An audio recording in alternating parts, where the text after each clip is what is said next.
The most popular course at LTX classes, UPSC General Studies Prelims cum Mains with live and recorded format. 30,000 మీకు 24,000కి ఇప్పుడు వినాయక చవితి సెలబ్రేషన్స్లో భాగంగా వస్తుంది with life time validity. 7 September వరకు offer అందుబాటులో ఉంది. ఈ నెంబర్కి మీరు కాంటాక్ట్ చేసి మీరు జాయిన్ అవ్వచ్చు. A new platform to transform lending soon, says Das. Das అంటే ఎవరు? శక్తికాంత దాస్, మన RBI governor. So he is referring to a concept called ULI, unified lending interface. Unified lending interface. మీరు యూపీఐ ఆల్రెడీ వినుంటారు, unified payment interface. మనం ఈరోజు use చేస్తున్న PhonePe, Google pay, ఇవన్నీ కూడా మనకి యూపీఐ ద్వారా ట్రాన్సాక్షన్స్ చేస్తున్నాం. ఎట్ YBL, ఎట్ AXL అని మనం చేస్తాం కదా, మన మొబైల్ నెంబర్ అండ్ చివరిలో ఒక చిన్న ఎక్స్టెన్షన్తో మనం మొబైల్ ద్వారా చేస్తున్న all these payments are via UPI లేదా unified payment interface.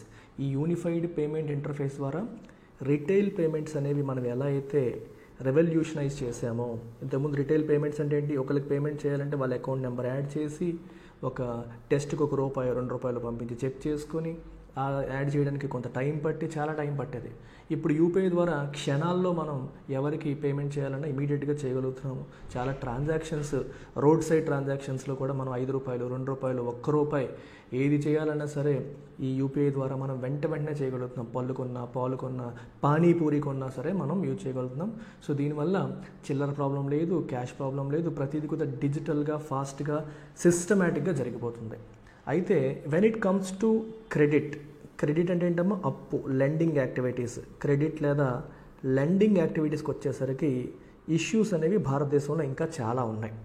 Major issues lending పరంగా తీసుకుంటే మనకి మేజర్ ఇష్యూస్ ఎక్కడొస్తున్నాయి అనేది మనం ఒకసారి గమనిస్తే మోస్ట్ ఇంపార్టెంట్ ఆస్పెక్ట్ ఏంటంటే క్రెడిట్ అప్రైజల్. అప్రైజల్ అంటే అర్థం ఏంటి? ఇప్పుడు ఎవరైనా సరే నాకు అప్పు కావాలి అని చెప్పి అప్లికేషన్ పెట్టారనుకోండి. ఇప్పుడు ఫలానా వ్యక్తి ఒక బ్యాంకుకి అప్లికేషన్ పెట్టాడు, నాకేమో ఒక ₹10,000 లోన్ కావాలి అని చెప్పి అప్లికేషన్ పెట్టారనుకోండి. సో పెట్టినప్పుడు బ్యాంక్ ఏం చేస్తుంది? రారా నాన్న, నువ్వు 10,000 అడిగావు కదా, ఇదే తీసేసుకొని ఇస్తుందా? ఇవ్వదు. సో బ్యాంక్ ఏం చేస్తుంది? క్రెడిట్ అప్రైజల్ చేస్తుంది. అంటే ఈయనకి ఇవ్వచ్చా, ఇవ్వకూడదా, ఆయన దగ్గర ఉన్న ఫినాన్షియల్ అసెట్స్ ఏంటి, ల్యాండ్ ఉందా, లేకపోతే ఏమున్నాయి అసెట్, అన్ని వివరాలు గ్యాదర్ చేస్తుంది. So bank needs data. బ్యాంక్స్కి ఏం కావాలి? వాళ్ళకి డేటా అనేది కావాలి. సో జనరల్గా ఇప్పుడు ఫార్మర్స్ ఎవరైనా పెట్టారనుకోండి, అప్పుడు ఏ డేటా కావాలి? ల్యాండ్ రికార్డ్స్ కావాలి. సో ఈ ల్యాండ్ రికార్డ్స్ డేటా ఎక్కడ దొరుకుతుంది? ల్యాండ్ రికార్డ్స్ డేటా కావాలంటే గవర్నమెంట్ దగ్గర తీసుకోవాలి. సో ల్యాండ్ రికార్డ్స్ డేటా ఎక్కడి నుంచి వస్తుంది? గవర్నమెంట్ నుంచి. Central government, state government, especially lands అంటే స్టేట్ గవర్నమెంట్ కిందకి వస్తాయి. సో స్టేట్ గవర్నమెంట్ దగ్గర తీసుకోవాల్సి ఉంటుంది. అలాగే వేరే ఏదైనా ఇన్ఫర్మేషన్ కావాలన్నా, so the data is with different entities. ఓకేనా, ఒకరి దగ్గర ఉండట్లేదు. ఇప్పుడు ఒక్కొక్క ఇన్ఫర్మేషన్ ఒక్కొక్క దగ్గర ఉంటుంది. For example identity, digital identity, అతని ఐడెంటిటీని వెరిఫై చేయాలనుకోండి. అంటే ఆధార్, లెట్స్ సే అతను ఆధార్ వెరిఫికేషన్ చేయాలనుకోండి. అప్పుడు మనం ఏం చేయాలి? We have to take the data from UIDAI, unified identification authority of India. So వీళ్ళ దగ్గర ఆధార్ అథెంటికేషన్ మనం చేసుకుంటాం. అంటే ఒక్కొక్కరి దగ్గర ఒక డేటా గవర్నమెంట్ దగ్గర, ఒక డేటా ఏమో UIDAI దగ్గర. అట్లాగే వాళ్ళకి సంబంధించిన క్రెడిట్ ఇన్ఫర్మేషన్ అనేది డిఫరెంట్ అకౌంట్ అగ్రిగేటర్స్ దగ్గర, బ్యాంకుల దగ్గర, డిఫరెంట్ పీపుల్ దగ్గర ఇన్ఫర్మేషన్ అనేది ఉంది. So we say the information or information లేదా data required for credit appraisal అంటే అర్థమైంది. క్రెడిట్ అంటే లోను లేదా అప్పు, అప్రైజ్ చేయడం అంటే ఇవ్వచ్చా లేదని వెరిఫై చేయడం. సో దీనికి అవసరమైన ఈ డేటా అనేది ఏదైతే ఉందో, రికార్డ్స్ ఏవైతే ఉన్నాయో, ఇన్ఫర్మేషన్ ఏదైతే ఉందో, today this data is in silos. When I say silos, it is not at one place. Different ప్లేసెస్లో డిఫరెంట్ డేటా ఉంది. గవర్నమెంట్ దగ్గర ల్యాండ్ రికార్డ్ డేటా ఉంది, బ్యాంకుల దగ్గర క్రెడిట్ ఇన్ఫర్మేషన్ ఉంది, ఇంకొకరి దగ్గర వాళ్ళ ఐడెంటిటీ ఇన్ఫర్మేషన్ ఉంది, ఒక్కొక్కరి దగ్గర ఒక్కొక్క ఇన్ఫర్మేషన్ ఉంది. It is not at one place. ఇది ఒక ప్లేస్లో లేకపోవడం వల్ల it is in silos, different డివిజన్స్లో, డిఫరెంట్ బాక్సెస్లో విడివిడిగా ఉండడం వల్ల ఏమవుతుందంటే ఈ క్రెడిట్ అప్రైజల్ అనేది ఏదైతే ఉందో it is taking a lot of time. చాలా ఎక్కువ టైం తీసుకుంటుంది. It is taking more time. ఎక్కువ టైం తీసుకోవడం వల్ల క్రెడిట్ డెలివరీ అనేది దెబ్బతింటుంది. క్రెడిట్ అనేది వెంటనే డెలివరీ అవ్వట్లేదు, అంటే అప్పు అప్లై చేసిన తర్వాత మనకి రావడానికి చాలా టైం పడుతుంది because of the delay in credit appraisal process. Credit appraisal ప్రాసెస్లో డిలే వల్ల ఇవన్నీ జరుగుతున్నాయి. సో ఇప్పుడు ఆర్బీఐ ఈ ప్రాబ్లమ్ని సార్ట్అవుట్ చేయడానికి ఫ్రిక్షన్లెస్ క్రెడిట్ డెలివరీ తీసుకురావడం కోసం ఆర్బీఐ లాస్ట్ ఇయర్ ఏం చేసిందంటే, last August RBI came out with a pilot project. ఒక పైలట్ ప్రాజెక్ట్ స్టార్ట్ చేసింది. సో ఈ పైలట్ ప్రాజెక్ట్ అనేది దేనికోసం స్టార్ట్ చేసింది? సీమ్లెస్ ఫ్రిక్షన్లెస్ ఇష్యూస్ లేకుండా టక ఆన్లైన్లోనే డిజిటల్గానే క్రెడిట్ అప్రైజల్ అయిపోయి ఫటాఫటా ఇమీడియట్గా మనకి క్రెడిట్ డెలివరీ అయ్యేలాగా మనం ఒక ప్లాట్ఫామ్ని క్రియేట్ చేయాలి. యూపీఐ ఎలా అయితే టకటక పేమెంట్స్ అయిపోతున్నాయో సిమిలర్గా టకటక క్రెడిట్ డెలివరీ అయ్యేలాగా, అంటే ఆన్లైన్లో టకటక అప్పు చేసేటట్టు ఇమీడియట్గానే లోన్ డెలివరీ అయ్యేటట్టు మనం ఒక సిస్టమ్ బిల్డ్ చేయాలి అనే ఉద్దేశంతో ఆర్బీఐ ఒక పైలట్ ప్రాజెక్ట్ లాస్ట్ ఇయర్ ఆగస్ట్లో స్టార్ట్ చేసింది. సో ఈ ప్రాజెక్ట్ అనేది ఆల్మోస్ట్ ఎండింగ్కి వచ్చేస్తుంది. సో ఈ ప్రాజెక్ట్కే ఇప్పుడు ఆర్బీఐ ఒక పేరు పెట్టింది, దాన్నే ULI, unified lending interface, unified payment interface లాగా దీనికి యూనిఫైడ్ లెండింగ్ ఇంటర్ఫేస్ అని చెప్పి ఒక పేరు తీసుకొచ్చారు. And they are saying it is expected to transform lending ల్యాండ్స్కేప్ని, ఈ సిస్టమ్ని మొత్తాన్ని ఇది మార్చేస్తుంది. పేమెంట్ ల్యాండ్స్కేప్ని యూపీఐ ఎలా అయితే మార్చేసిందో ఈ యూఎల్ఐ అనేది లెండింగ్ ల్యాండ్స్కేప్ని ఆ రకంగా ట్రాన్స్ఫార్మ్ చేస్తుంది అని ఆర్బీఐ చెప్తుంది.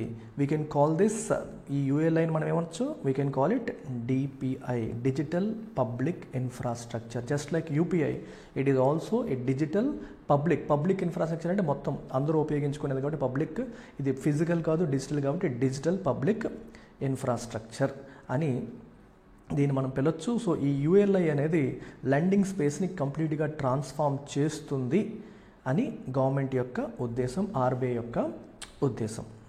సో ఇప్పుడు ఈ యూనిఫైడ్ లెండింగ్ ఇంటర్ఫేస్ ద్వారా ఏమేం జరగబోతున్నాయి, దీనివల్ల మనకి ఏంటి అడ్వాంటేజెస్ ఉన్నాయనేది ఒకసారి మనం చూద్దాం.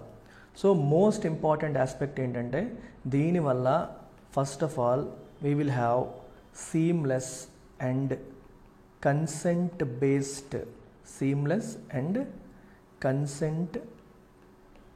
based flow of digital information అనేది జరుగుతుంది. ఇది చాలా ఇంపార్టెంట్ పాయింట్, జాగ్రత్తగా వినండి. ఓకేనా? కన్సెంట్ బేస్డ్ అంటే అర్థం ఏంటి? When I say consent based అంటే ఆ యూజర్ యొక్క కన్సెంట్తో, ఆ యూజర్ యొక్క యాక్సెప్టెన్స్తో, అప్రూవల్తో. For example, I'm a person, నేను ఒక పర్సన్ని. సో నేను ఒక పర్టికులర్ బ్యాంకులో లోన్ కోసం నేను యూఎల్ఐ ప్లాట్ఫామ్ ద్వారా ఆన్లైన్లో అప్లై చేశాను. ఓకే, ఆన్లైన్లో నేను అప్లై చేశాను. నేను ఒక ఫార్మర్ని అనుకోండి, నేను ఆన్లైన్లో అప్లై చేశాను. ఓకేనా? లోన్ అప్లై చేశాను. I'm a farmer. యూఎల్ఐ ప్లాట్ఫామ్లో అప్లై చేసేసాను డైరెక్ట్గా. సో ఇప్పుడు ఈ బ్యాంక్ వాడు నాకు లోన్ ఇవ్వాలా లేదా అని డిసైడ్ చేయాలంటే, let's say bank has to check my land records. Bank నా ల్యాండ్ రికార్డ్స్ చెక్ చేయాలి. Bank has to check my identity. Bank నా ఐడెంటిటీ చెక్ చేయాలి. సో నా ల్యాండ్ రికార్డ్స్ ఏమో ఆంధ్రప్రదేశ్ స్టేట్ గవర్నమెంట్ దగ్గర ఉన్నాయి. నా ఐడెంటిటీ ఏమో UIDAI, ఓకేనా, ఆధార్ వాళ్ళ దగ్గర ఉంది. సో ఇప్పుడు ఈ బ్యాంక్ వాడు నా ఐడెంటిటీని వెరిఫై చేయాలన్నా, నా ల్యాండ్ రికార్డ్స్ని యాక్సెస్ చేయాలన్నా డైరెక్ట్గా గవర్నమెంట్ దగ్గరికి వెళ్ళకూడదు. ఎందుకంటే అది కరెక్ట్ కాదు. ఎందుకంటే వ్యక్తి పర్మిషన్ లేకుండా వెళ్ళకూడదు. సో బ్యాంక్ వాడు ఏం చేస్తాడంటే, you allow me to access your land records అని చెప్పి రిక్వెస్ట్ ఈ లెండర్కి అడుగుతాడు. సో ఈ ఎవరైతే అప్లై చేసిందో అతను అడుగుతాడు. So you have to give your consent. నువ్వు అప్రూవల్ ఇవ్వాలి. నువ్వు ఇచ్చిన అప్రూవల్తో అప్పుడు ఈ ల్యాండ్ రికార్డ్స్ స్టేట్ గవర్నమెంట్ దగ్గర నుంచి యాక్సెస్ చేస్తుంది బ్యాంక్. సిమిలర్గా నువ్వు ఇచ్చిన అప్రూవల్తో UIDAI దగ్గర నుంచి నీ ఆధార్ డీటెయిల్స్ తీసుకొని వెరిఫై చేస్తుంది. సో నీ ఐడెంటిటీ వెరిఫికేషన్ అయిపోయింది, నీ ల్యాండ్ రికార్డ్స్ వెరిఫికేషన్ అయిపోయింది.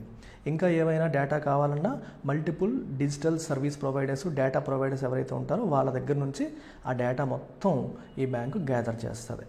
సో ఇదంతా ఎవరు అప్రూవల్ ఇచ్చాక? నువ్వు అప్రూవల్ ఇచ్చాక. సో అప్పుడు డేటా అంతా సీమ్లెస్గా బ్యాంక్ దగ్గరికి వచ్చేసింది, ఎటువంటి ఇష్యూస్ లేకుండా, ఎటువంటి హిండ్రెన్సెస్ లేకుండా.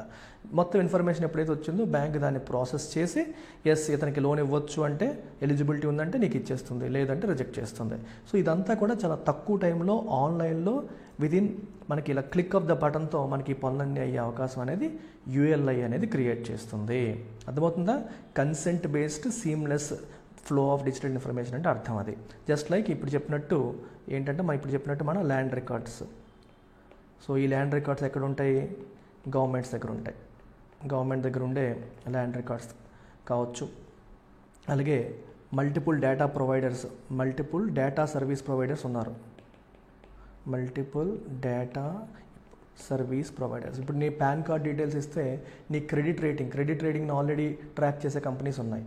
So data service providers. So వాళ్ళు కూడా ఈ ప్లాట్ఫామ్లో ఉంటారు. సో డేటా సర్వీస్ ప్రొవైడర్స్ ఉంటారు, ఓకేనా. అలాగే గవర్నమెంట్స్ కూడా ఈ ప్లాట్ఫామ్లో ఉంటాయి. అలాగే యుఏడిఏతో కూడా ప్లాట్ఫామ్ అనుసంధానం అయ్యి లింక్ అయి ఉంటుంది. సో ఇలా డిఫరెంట్ సర్వీస్ డేటా ప్రొవైడర్స్తోని వీళ్ళకి లింక్ ఉంటుంది, కస్టమర్స్తోని లింక్ ఉంటుంది, బ్యాంక్తో కూడా యూఎల్ఐకి లింక్ ఉంటుంది. సో దీనివల్ల మనకి క్రెడిట్ అప్రైజల్కి పడే టైం అనేది చాలా వరకు తగ్గిపోతుంది. మీకు ఒకసారి ఒక చూపిస్తాను చూడండి. ఇది యూఎల్ఐ ప్లాట్ఫామ్ అనుకోండి. సో ఇదే యూఎల్ఐ ప్లాట్ఫామ్లో we have banks or lenders. Banks కాకుండా ఓన్లీ బ్యాంక్స్ కాని వాళ్ళు కూడా లెండింగ్ యాక్టివిటీ చేసే కంపెనీస్ ఉంటాయి. సో ఎన్బిఎఫ్సిస్ తీసుకోండి, నాన్ బ్యాంకింగ్ ఫైనాన్షియల్ కంపెనీస్, వాళ్ళు కూడా అప్పులు ఇవ్వచ్చు. సో బ్యాంక్స్, లెండర్స్ ఉంటారు ఒకవైపు. అండ్ గవర్నమెంట్ కూడా ఈ యూఎల్ఐ ప్లాట్ఫామ్లో గవర్నమెంట్ డిపార్ట్మెంట్స్, ఎస్పెషల్లీ ల్యాండ్ అవసరమైతే ల్యాండ్ రికార్డ్స్ మెయింటైన్ చేసే రెవెన్యూ డిపార్ట్మెంట్, ఈ డిపార్ట్మెంట్స్ దీంతో అనుసంధానమై ఉంటాయి. అలాగే information providers, different information providers కూడా దీంతో లింక్ అవుతారు. అలాగే మనకి ఐడెంటిటీ ప్రొవైడర్స్, ఐడెంటిటీ ఇన్ఫర్మేషన్ ఎవరైతే మెయింటైన్ చేస్తున్నారో, లైక్ ఆధార్ ఐడెంటిటీ మెయింటైన్ చేస్తున్న వాళ్ళు దీంతో లింక్ అయి ఉంటారు. And you also have borrowers కూడా ఈ ప్లాట్ఫామ్లో ఉంటారు.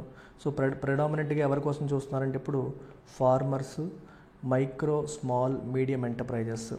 సో వీళ్ళకి చాలా డిమాండ్ ఉంది క్రెడిట్ కోసం. అప్పులు కావాలి, అప్పులు వెంటనే అవ్వట్లేదు, ప్రాసెస్ అవ్వట్లేదు, బికాస్ ఆఫ్ డేటా సరిగ్గా ఉండకపోవడం వల్ల, అవైలబుల్గా లేకపోవడం వల్ల ఇష్యూస్ ఉన్నాయి. సో ఎప్పుడైనా సరే ఈ వ్యక్తి వచ్చి బ్యాంక్ దగ్గరికి వెళ్ళి, లేదా ఈ బారోవర్ కావచ్చు, ఈ ఎంఎస్ఎంఈ కావచ్చు, బ్యాంక్ దగ్గరికి వెళ్ళి మాకు అప్పు కావాలంటే, సో వాళ్ళకి సంబంధించిన డిఫరెంట్ ఇన్ఫర్మేషన్, వాళ్ళ ఐడెంటిటీ కావచ్చు, వాళ్ళ క్రెడిట్ రేటింగ్ ఇన్ఫర్మేషన్ కావచ్చు, వాళ్ళ ల్యాండ్ రికార్డ్స్ కావచ్చు, లేకపోతే ఇప్పుడు ఫర్ ఎగ్జాంపుల్ ఈ ఎంఎస్ఎంఈ అన్నాను కదా, వీడికి ఐసిఐసిఐ బ్యాంక్లో అకౌంట్ ఉంది అనుకోండి. సో వీడు ఇప్పుడు అప్లై చేస్తుందేమో ఎస్బీఐలో అనుకోండి. సో ఎస్బీఐ వాడు ఐసిఐసిఐ బ్యాంక్ దగ్గర నుంచి వీడు బ్యాంక్ అకౌంట్ ట్రాన్సాక్షన్స్ కూడా పుల్ చేయొచ్చు. సో అదర్ బ్యాంక్స్, సో ఒక బ్యాంకు లెండర్ అయినప్పుడు ఇంకొక బ్యాంకు వీడి దగ్గర అకౌంట్ ఉందనుకోండి, అకౌంట్ మెయింటైన్ చేస్తున్నాడు అనుకోండి, ఆ బ్యాంక్ దగ్గర కూడా వీడు ఇన్ఫర్మేషన్ తీసుకోవచ్చు. సో ఇట్లా మొత్తం ఇన్ఫర్మేషన్ అంతా ఈ లెండర్ లేదా బ్యాంక్ తీసుకొని, సో ఇన్ఫర్మేషన్ ఏదైతే మొత్తం అందరి దగ్గర తీసుకుంటారో ఆ ఇన్ఫర్మేషన్ని ప్రాసెస్ చేసి, అంటే దాన్ని వెరిఫై చేసి, సో దాన్ని మనం క్రెడిట్ అప్రైజల్ అంటాం. సో క్రెడిట్ ఇవ్వచ్చా లేదా అని చెప్పి అప్రైజల్ చేసి, then you finally make a decision whether to give credit or not. అప్పు ఇవ్వాలా లేదని ఫైనల్గా డిసైడ్ అవుతారనమాట. సో దీనివల్ల ఏమవుతుందంటే నీకు పని సులువైపోతుంది. లేకపోతే ఏమవుతుంది, బ్యాంక్ వాడు ఏమంటాడంటే నాకు ఈ డాక్యుమెంట్ తే, ఆ డాక్యుమెంట్ తే, ఇంకో డాక్యుమెంట్ తే అని నేను అడుగుతాడు లోన్ ప్రాసెస్ చేయాలంటే. అప్పుడు నువ్వు ఒక్కొక్కరి దగ్గరికి పరిగెత్తాలి, ఇక్కడికి వెళ్ళాలి, ఇక్కడికి వెళ్ళాలి, వీళ్ళ దగ్గరికి వెళ్ళాలి, వాళ్ళ దగ్గరికి వెళ్ళాలి, అన్నీ తీసుకురావాలి, తీసుకొచ్చి నువ్వు సబ్మిట్ చేయాలి. నువ్వు సబ్మిట్ చేసింది కరెక్టా తప్పా అని మళ్ళీ బ్యాంకులు మళ్ళీ క్రాస్ చెకింగ్ చేసుకోవాలి. సో ఇంత ప్రాసెస్లో చాలా డిలేలు అయిపోయి, డాక్యుమెంట్స్ లేక, నీకు తెలియక ఈరోజు చాలా క్రెడిట్కి ఉన్న డిమాండ్ అనేది మీట్ అవ్వలేకపోతున్నాం.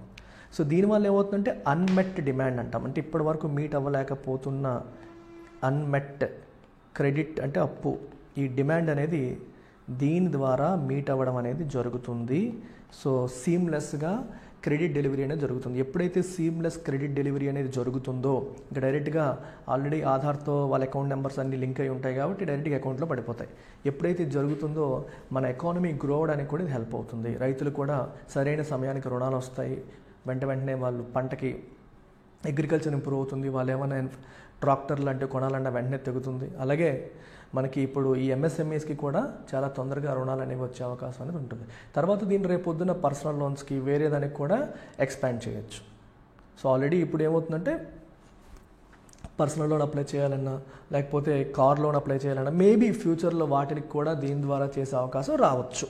సో ఒకసారి ఇది ఇప్పుడు యూపీఐస్ ఫస్ట్ తీసుకొచ్చినప్పుడు ఓన్లీ పేమెంట్స్ కోసం అనుకోండి. ఇప్పుడు యూపీఐ ద్వారా మనం ఎన్నో చేస్తున్నాం.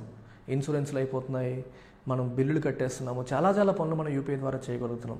సో అలాగే యూఎల్ఐ అనేది ఒకసారి సిస్టంలోకి వస్తే దాని ద్వారా ఎన్నో రకాల పనులు చేయడానికి అది ఆస్కారం కల్పించే అవకాశం ఉంటుంది. సో ప్రాబబ్లీ యూపీఐ తర్వాత మన డిజిటల్ ల్యాండ్స్కేప్ని ట్రాన్స్ఫార్మ్ చేసే ఇంకొక గ్రేట్ ఇనిషియేటివ్గా ఇది అయ్యే అవకాశం అనేది కనిపిస్తోంది. సో ఫైనల్గా శక్తికాంత దాస్ గారు ఏమన్నారంటే, ఈరోజు మన భారతదేశంలో ఉన్న జామ్ ట్రినిటీ ఆల్రెడీ ఉంది. Jan Dhan, Aadhaar, mobile integration. దానికి ఇప్పుడు యూపీఐ యాడ్ అయింది. ఇప్పుడు దీనికి యూఎల్ఐ కూడా యాడ్ అవుతుంది. ఈ మూడింటి కాంబినేషన్ ఏదైతే ఉందో the trinity of JAM, UPI and ULI అనేది మొత్తం ఇండియా యొక్క digital infrastructure journey. So digital infrastructure జర్నీలో ఒక పెద్ద అడుగుగా మనం చెప్పొచ్చు. డిజిటల్ ఇన్ఫ్రా జర్నీలో ఒక మేజర్ స్టెప్ ఫార్వర్డ్గా మనం చెప్పొచ్చు అని చివరికి శక్తికాంత దాస్ గారు అనడం అనేది జరిగింది. I hope you have understood this. అలాగే ఎల్టెక్స్ క్లాసెస్ ప్రతిష్టాత్మకంగా తీసుకుంది. ఆఫ్లైన్ క్లాసెస్ ప్రతి స్టూడెంట్కి అందుబాటులోకి తీసుకురావాలనే ఉద్దేశంతో చాలా తక్కువ fee, lowest ever fee in the country. UPSC classes 28,000కి, గ్రూప్ 1 క్లాసెస్ 24,000కి, గ్రూప్ 2 క్లాసెస్ 18,000కి మన వైజాగ్లో మనం అందిస్తున్నాము. సో మీరు పెట్టే ఖర్చు అంతా కూడా హాస్టల్కే పోతుంది తప్పితే మన ఇన్స్టిట్యూట్ కోసం క్లాసెస్ కోసం మీరు పెట్టే ఖర్చు we have kept it bear minimum. ఎంతకంటే తక్కువ ఫీజుకి ఎవరు ఇవ్వలేరు. ఇది కూడా మీకు లైఫ్ టైం వ్యాలిడ్తో మనం అందిస్తున్నాం. 7 సెప్టెంబర్లో ఎవరు జాయిన్ అవుతారో వాళ్ళకి మాత్రమే ఈ ఆఫర్ అందుబాటులో ఉంటుంది. సో ఈ నెంబర్కి మీరు కాంటాక్ట్ చేసి వివరాలు కొనుక్కోవచ్చు.